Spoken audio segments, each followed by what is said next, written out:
Major funding for KPBS Evening Edition has been made possible in part by Bill Howe Family of Companies, providing San Diego with plumbing, heating, and air restoration, flood and remodeling services for over 40 years. Call 1-800-BILL-HOWE or visit billhowe.com. And by the Conrad Trebas Foundation, Darlene Marcos Shiley, and by the following.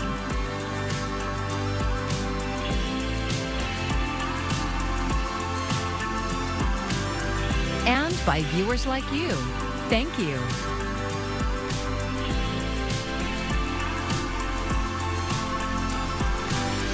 Families are once again being separated as they seek asylum at the border. Thank you for joining us. I'm Maya Trabulsi. A complaint filed this week says Customs and Border Protection has separated more than 1,000 families along the San Diego border since September. KPBS border reporter Gustavo Solis spoke to the advocates tracking the numbers. The Trump administration's systematic separation of families seeking asylum was one of the most controversial immigration policies. President Biden rescinded the policy right after taking office. But now, advocates are seeing a different kind of family separation. This is not, what we imagine how the United States should be receiving folks seeking asylum. Megan Zavala has been tracking family separations since mid-September. That's when U.S. Customs and Border Protection began releasing thousands of migrants into San Diego County. Zavala is the data and policy analyst with Al Otro Lado, one of 4 organizations that filed a complaint with the Department of Homeland Security. One of the asks that we have is for the Department of Homeland Security to expand its definition of what it considers a family group. That's because most family separations involve non-traditional families. They include families with young children and adult children traveling with unmarried parents, or young adults who are traveling with their siblings who are minors.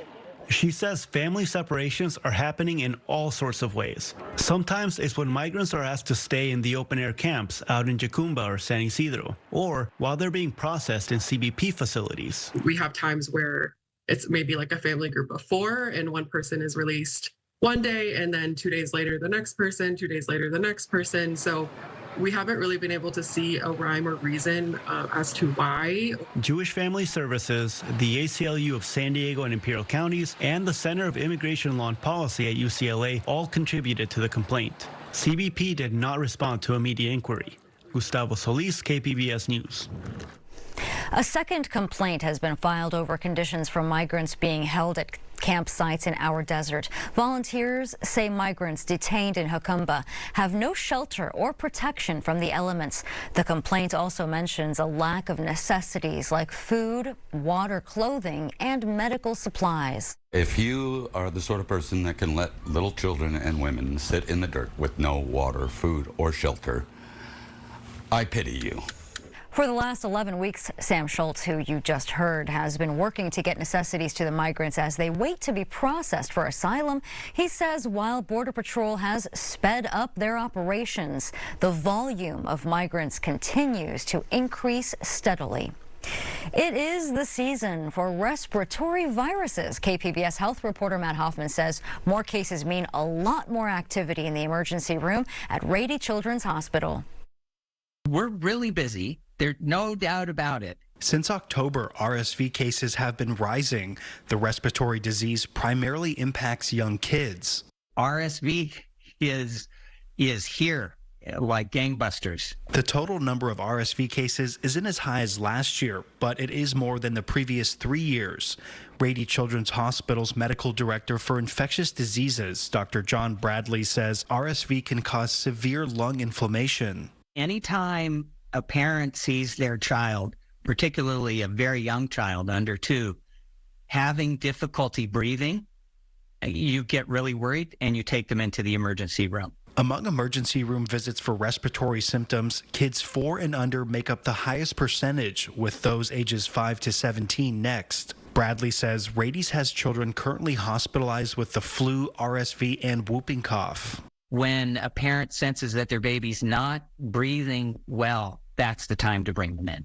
RSV can also have serious implications for older, high-risk adults. Bradley says to be careful with parties and gatherings this holiday season. It can cause the same intense inflammation in your lungs And if you have underlying heart disease or lung disease, it can be catastrophic. Since July, there have been 3 RSV deaths in San Diego County, including one reported this week. They have all been in people ages 65 and over. Matt Hoffman, KPBS News. Well, we are tracking a warmer and a drier trend as we head into the weekend. Really not any precipitation to worry about yet, but we do have rain on the way that is going to start to push on in early next week. We're going to tell you when that rain is set to hit, when the winds will start to calm down as well. San Diego County Sheriff Kelly Martinez has proposed a $500 million plan to modernize local jails over the next 10 years. KPBS reporter Jacob Ayer talked with her about the plans and with advocates who say it will take more than money to create real change. Sabrina Weddle is still angry that her brother, Saxon Rodriguez, died inside the San Diego County Central Jail in 2021. We miss our little brother. He should have never died in jail. He got a hold of fentanyl and methamphetamine inside the facility and overdosed. To get a phone call that your loved one has died in jail is, you know, you think this is a place they're safe, that they're getting help and cared for, and that wasn't the case for Saxon. Last year, a state audit found the San Diego County Sheriff's Department has failed to adequately prevent and respond to the deaths in the jails.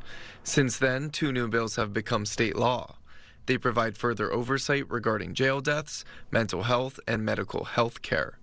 Paul Parker is executive director of the Citizens Law Enforcement Review Board, which investigates jail deaths. The Sheriff's Department has implemented some changes, and so I think that that's helpful. But one of the things that the Sheriff's Department is leery to do is to implement some of the policy recommendations that we have made, specifically about scanning its own employees entering the facilities for drugs. A grand jury report also recommended scanning for everyone entering the jails. Body scanning is not something that's really practical or that we think we can do with our staff, but there's a lot of things that we're doing to keep staff and everyone who's coming into our facilities from bringing contraband inside. San Diego County Sheriff Kelly Martinez has introduced a wide-ranging 10-year plan to upgrade the region's aging detention centers.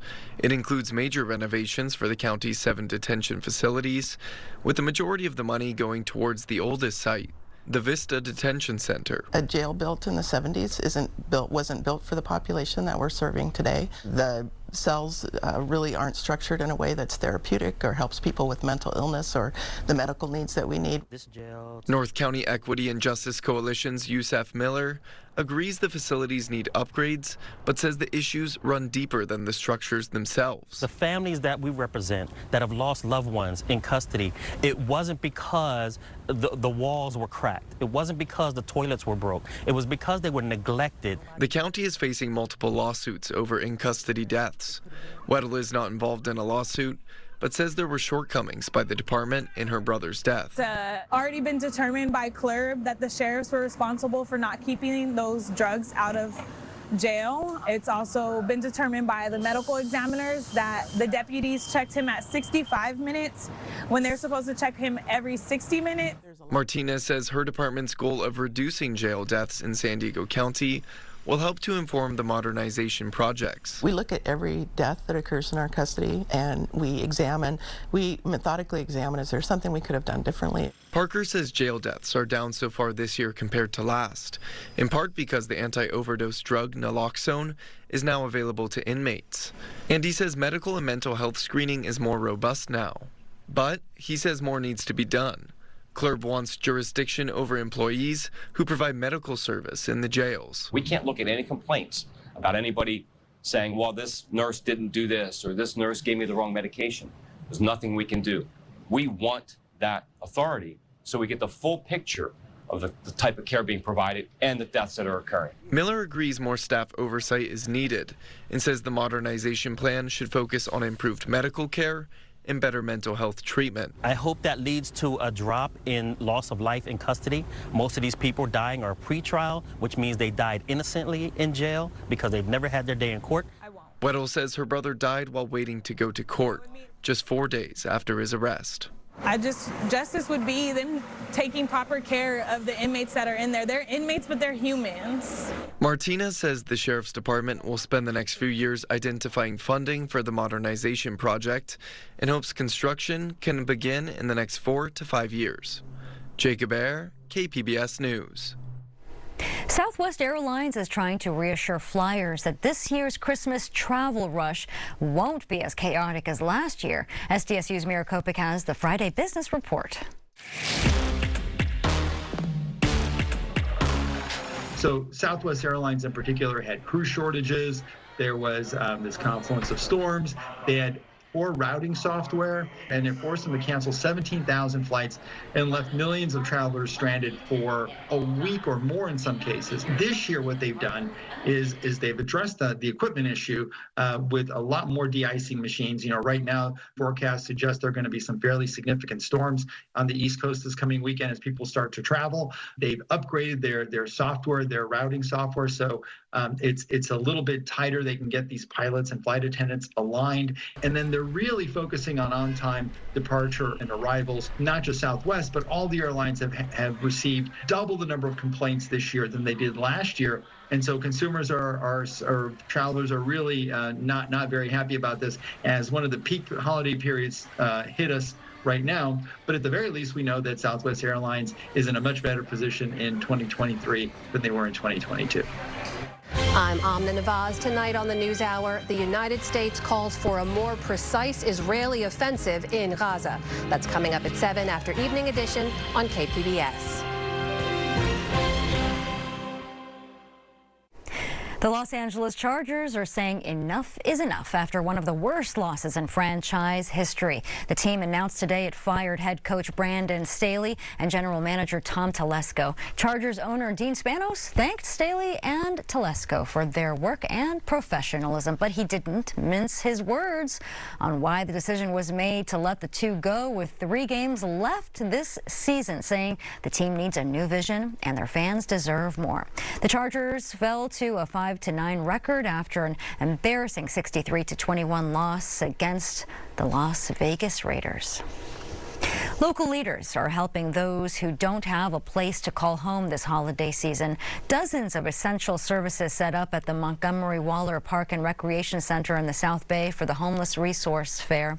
It's the 18th Resource Fair in the county this year. Organizers say the idea is to meet people where they are and get them the resources they need to help them off the streets. We'll take down their information, run them with the DMV because the DMV is here, see whatever holds they have on their license, on their registration, as well as if they have any outstanding warrants. Then we'll counsel them, figure out how we can either take care of the case or recall the warrant, set a new date, and try to make it so that if they need to go get benefits and that warrant was holding them up or getting a job, we can clear that barrier for them today. Services include detox and substance abuse, EBT, CalWorks, and more.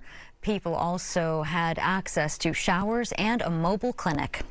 Retailers anticipate a spending boom this weekend as shipping deadlines approach. But when crossing items off of a child's wish list, experts say safety should never be overlooked. Here's Karen Kafo with what gift givers should know in the busy home stretch. The announcement earlier this week that Amazon, Target, and Walmart would stop selling water beads marketed to children because of the risks of accidental ingestion was a reminder. Consumer groups and pediatricians say it is so important to keep safety in mind, even amid the frenzy of last-minute holiday shopping. An exciting time for kids and new holiday toys can be risky if adults aren't mindful. Kids are curious. That's just how they are. And that curiosity can sometimes lead to, accidents. Dr. Purva Grover of Cleveland Clinic Children says ingestion of toys, small batteries, and magnets are a worry in her pediatric emergency department. We are very careful about those kids who have ingested these potentially life-threatening objects, which are often part of toys or part of things around the house during holiday time. It underscores the importance of reading the labeling on toy packaging to determine whether it's age appropriate. Often it will tell you if the product contains small parts or other hazards that would be inappropriate for those young children. Joan Lawrence, Senior Vice President for Standards and Regulatory Affairs for the industry group, the Toy Association, says U.S. toys must meet rigorous safety standards. But some online resellers may not be peddling the real deal. You're going to want to make sure that you shop with a retailer you know and trust. You're going to want to do some research on the product. Read the listing carefully. Are there typos or inconsistencies in the description or the photos? And as smart toys continue to boom in the children's space, Lauren says a gift with internet connection can be a good time for a talk about tech. Teach them about privacy, teach them about never sharing their information online or photos online, those kinds of things. Teach them about having a password and changing it frequently. And parents and caregivers should familiarize themselves with the smart toys technology and devices with cameras and microphones that may require additional steps to protect a child's privacy. In Washington, I'm Karen Kafa. There's a holiday season festival this weekend, not only offering entertainment, but also a life-saving opportunity. KPBS education reporter MG Perez has more on the event celebrating San Diego's Filipino community. Yes. I want you to smile. If you don't smile, you pay $5. There is a sense of humor, along with plenty of smiles, among a dozen members of the Filipino American Women's Club of San Diego County.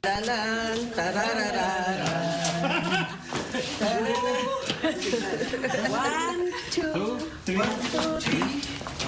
They are affectionately known as the Dancing Grannies, or Aunties, a beloved title in the Filipino community.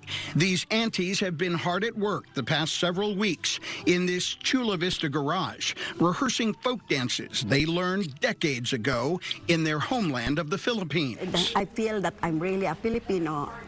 I am proud that I am a Filipino, and I can show our culture through dances.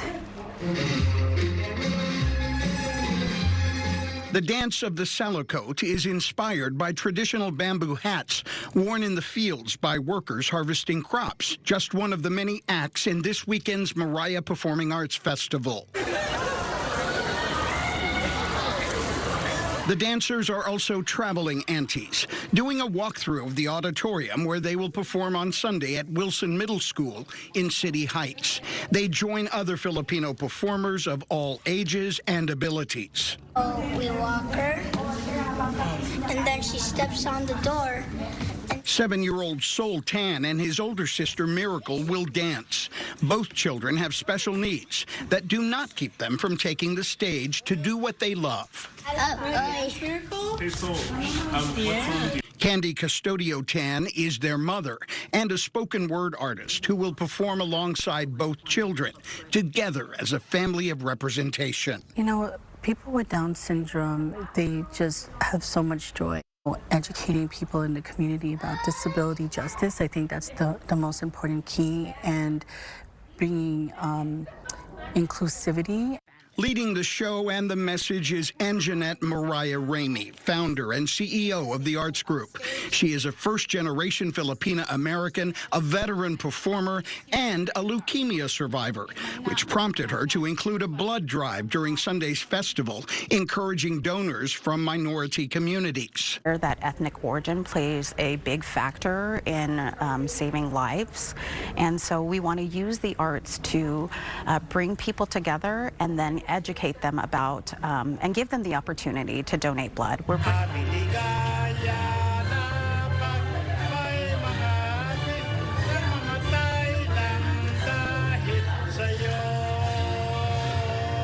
Pride and perseverance, performed by the people of the Philippines. MG Perez, KPBS News.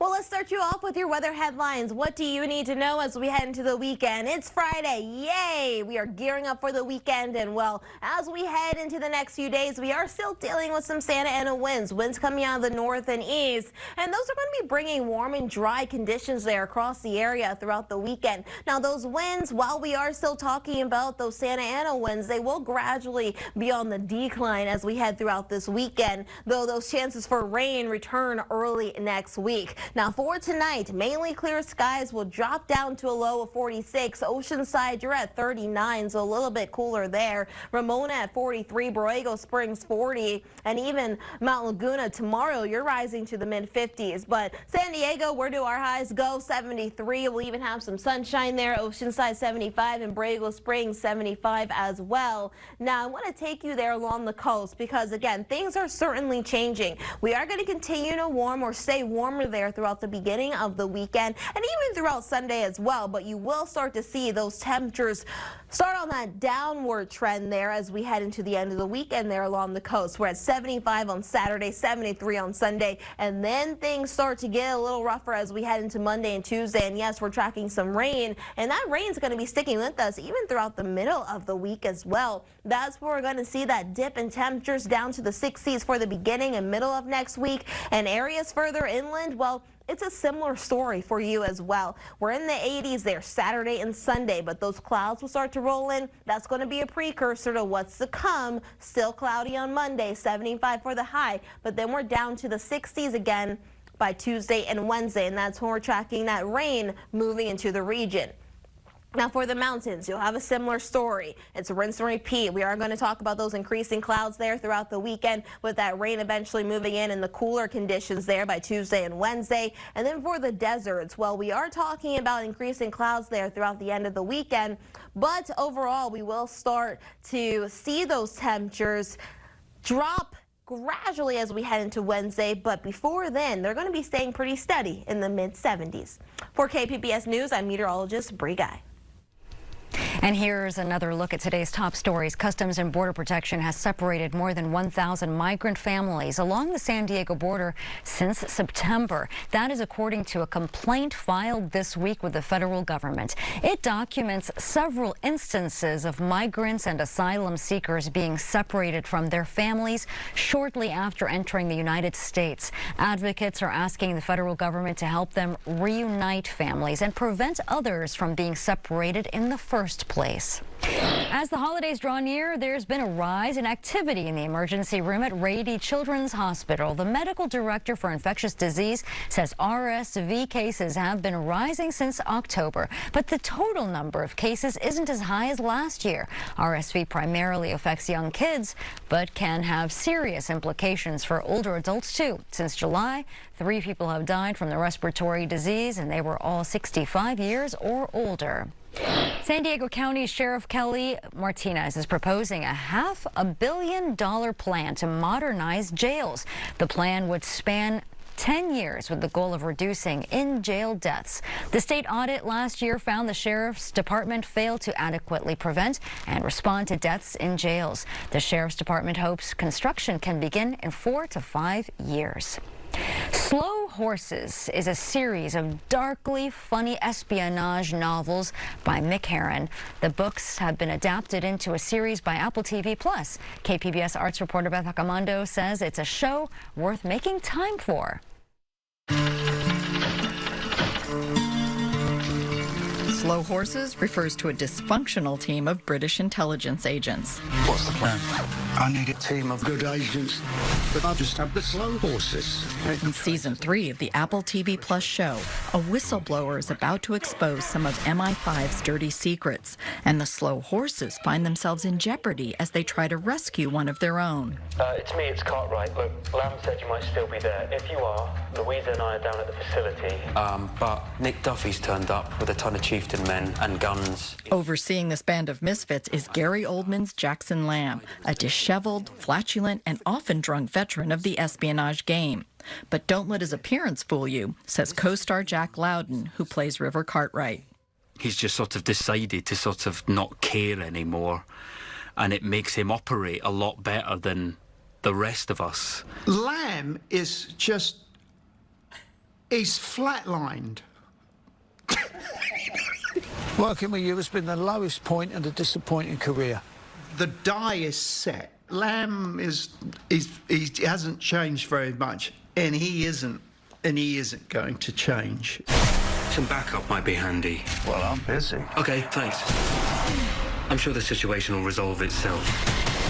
There's a lot that someone like River, who really cares what people think of him, he is begrudgingly realising and beginning to realise that he is quite a brilliant man, Lamb. Show me that picture you got Standish with a gun to her head. Right. There's been a bit of a development. Spider works for Chieftain. Thank you. No problem. Yeah, well, they're not going to let Standish go, so I'm going to have to get on myself. Here, put that on your laptop. Blow it up. Make it bigger. That whole line where people say, you know, what other people think of you is none of your business. You know, Lamb's got that tattooed on his chest. The series is based on Mick Herron's novels, which offer a more down-to-earth portrait of spies than the James Bond movies. You would never see Moneypenny in a laundrette, or James Bond eating a kebab, or even talking, you know, with flatulence, you know. James Bond doesn't fart. And not that we want him to. I want my James Bond. When I pay my money, I want my James Bond to drive around in an Aston Martin. I don't want to see him sitting on the toilet. But that's the thing with Mick. You know what I mean? He's made them real people that we can relate to. Slow Horses offers a tight, efficient 6-episode season that ramps up quickly. Each episode is expertly paced and scripted with a balance of humor, tense action, and shrewd character development. Episode 4 debuted yesterday, and the season finale drops December 27th on Apple TV+. Beth Accomando, KPBS News. And you can find tonight's stories on our website, kpbs.org. Thanks for joining us. I'm Maya Trabulsi. Good night.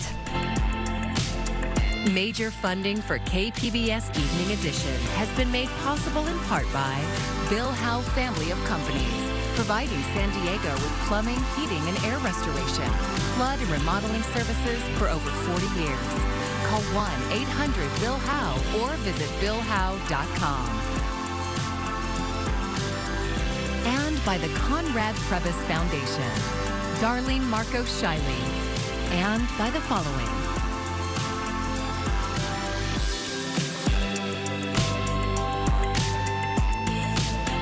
And by viewers like you.